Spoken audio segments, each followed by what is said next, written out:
kasama sa pagiging isang magaling na hustler, Sharper siya. Oo, at alam ko napakalupit na sharper ng tao na yan. ay ang pagpasa sa tunay na ugali ng iba Sa Amerika ako nag-aaral, sa Princeton University. Sa tingin ko may mali talaga sa lalaki.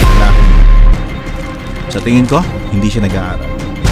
at sa pinakamalaki nilang misyon, kakailanganin nila ito. Kumusta, handsome? The Con Man, ngayong Sunday, 8 a.m. sa Bida Asia. Hi, Kaya! I passed my interview for a work in America! Wow, that's so good to hear! Papa-interview rin ako para magkabalikan kami ni Kaya. Turuan mo ko. Magpaturo ka sa daddy mo! Excuse me, do you speak English? Can you? Her? I find, thank you, love you. March 1, 6 p.m. sa Feel na Films ng Heart of Asia. Matuturing siyang alagad ng sine Kung gusto mo, magiging mas maganda ang peke kesa sa tunay. at ang kanyang obra Maglalabas ang US ng bagong design ng $100. Pinalaki nila ng 50%, kaya't mas detalyado.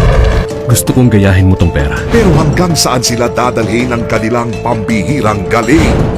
Project Gutenberg, ngayong Sunday, 8 p.m. sa Asian Cinemas ng Heart of Asia.